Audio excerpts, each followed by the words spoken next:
بسم اللہ الرحمن الرحیم۔ ناظرین، کتاب کا نام ہے قصص الانبیاء اور پیج ہے 439 اور یہ ہے اردو میں، اور بیان ہے فضیلت حضرت امام احمد ابن حنبل رحمۃ اللہ علیہ۔ ناظرین، کتاب ہے قصص الانبیاء اور تصنیف ہے مولانا عبد المنان صاحب کی۔ ناظرین، اس کتاب کے اندر حضور اکرم صلی اللہ علیہ وسلم سے لے کر حضرت آدم علیہ السلام کے قصے بیان کیے جا رہے ہیں۔ انشاءاللہ ہم ساری کتاب آپ کے سامنے رکھیں گے۔ اب یہ ہے 439 پیج پر بیان فضیلت حضرت امام احمد بن حنبل کی، وہ ہم آپ کے سامنے پی ڈی ایف کی صورت میں پیش کر رہے ہیں۔ روزانہ ہم ایک ایک بیان پی ڈی ایف کی صورت میں آپ کے سامنے رکھنے کی کوشش کریں گے۔ نحمده ونصلی علی رسولہ الکریم۔ بسم اللہ الرحمن الرحیم۔ بدن کا بوجھ اٹھانا بھی اب محال ہوا، جو خود سے ہار کے بیٹھے تھے تو پھر یہ حال ہوا۔ یہ غازی یہ تیرے پر اسرار بندے، جنہیں تو نے بخشا ہے ذوق خدائی، دو نیم ان کی ٹھوکر سے صحرا ہو دنیا، سمٹ کر پہاڑ ان کی ہیبت سے رائی، دو عالم سے کرتی ہے بیگانہ دل کو، عجب چیز ہے لذت آشنائی۔ بیان حضرت امام احمد بن حنبل رحمۃ اللہ علیہ کا۔ کتاب تذکرۃ الاولیاء میں بھی مذکور ہے کہ بشیر حامی کہتے ہیں کہ امام احمد بن حنبل میں ایسی خصلت ہے جو مجھ میں نہیں ہے، کہ وہ حلال کھاتے ہیں اور اپنے اہل عیال کو بھی کھلاتے ہیں۔ سری سختی سے مروی ہے کہ معتزلہ نے حاکم کوفہ کو ورغلا لگا کر احمد بن حنبل کو پکڑوا دیا تاکہ ان سے قرآن مجید کو مخلوق کہلوائیں۔ چنانچہ امام موصوف کے ہاتھ پاؤں باندھ کر 1000 تازیانے مارے تاکہ وہ اس ناقابل برداشت کو دیکھ کر قرآن مجید کو مخلوق کہیں، لیکن انہوں نے ہمیشہ اور ہر وقت یہی کہا کہ قرآن مجید مخلوق نہیں ہے، میں کسی طرح اس کو خدا کی مخلوق کہوں۔ اس حالت میں آپ کا ازالہ بند کھل گیا،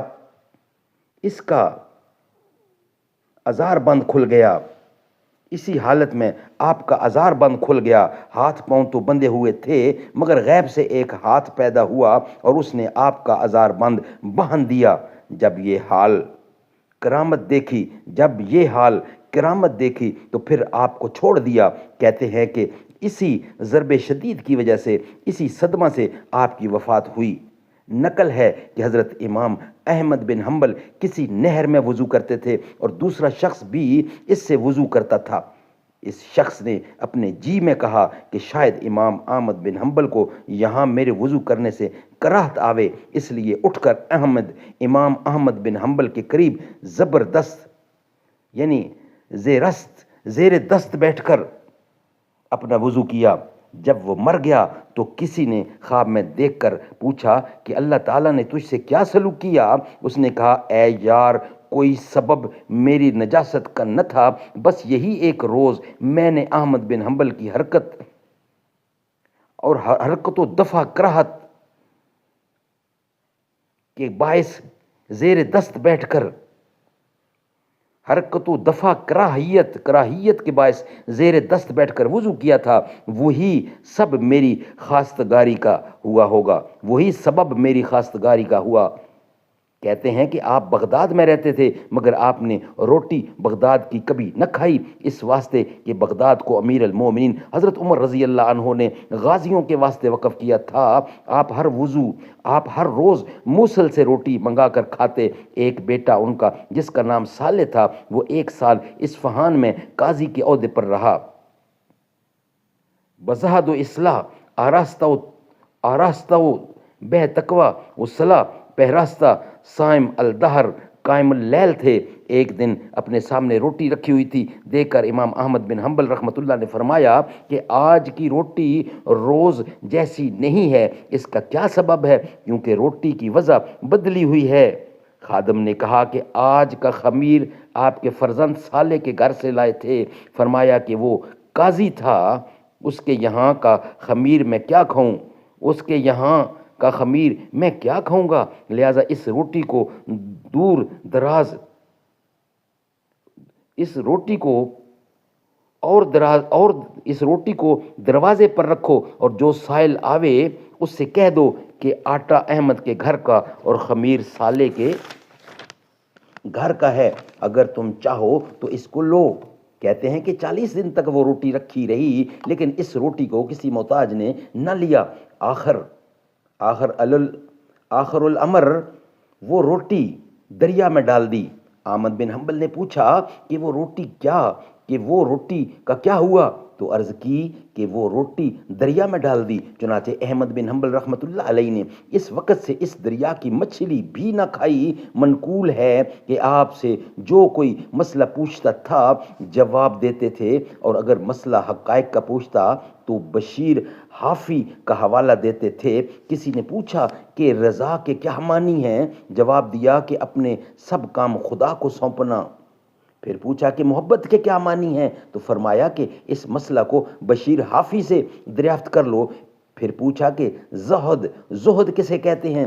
فرمایا زہد کی 3 قسمیں ہیں، ایک تو حرام کا ترک کرنا اور یہ زہد عوام ہے، دوسرا زیادتی حلال کی ترک کرنا، یہ زہد خاص ہے، تیسرا اس چیز کا ترک کرنا جو خدا کو بلا دیوے، اور یہ زہد عارفاں ہے۔ جب امام احمد بن حنبل اپنی وفات کے قریب پہنچے تو لوگوں نے انہیں زخموں کی طرف اشارہ کرتے ہوئے ذکر کیا، تو آپ نے بھی اپنے ہاتھ کے اشارے سے فرمایا کہ ابھی مکمل آرام نہیں ہوا۔ پھر آپ کے فرزند نے پوچھا کہ آپ اس وقت کیا فرماتے ہیں؟ کیا میرے سامنے شیطان کھڑا ہے؟ اور وہ ہاتھ مل مل کر نہایت افسوس سے کہتا ہے کہ اے احمد، تو اپنا ایمان میرے ہاتھ سے بچا لے گیا، تو میں اس کو جواب دیتا ہوں کہ ابھی نہیں، ابھی تو چند تنفس باقی ہیں۔ اے فرزند، ابھی قریب شیطان اور سلب ایمان سے بہت نڈر نہیں ہوں۔ کہتے ہیں کہ جب آپ نے انتقال فرمایا تو آپ کے جنازے پر ہزارہا پرندے آ کر رونے لگے اور اپنی بے تابیاں دکھانے لگے۔ یہ حالت دیکھ کر 40,000 گبوتر سعد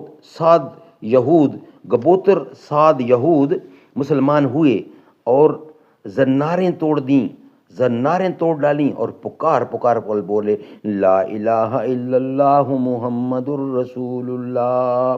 محمد بن حزیمہ نے احمد بن حنبل کو بعد وفات کے خواب میں دیکھا تو انہوں نے ان سے پوچھا یا امام المومنین، اللہ تعالیٰ سے کیسا معاملہ رہا؟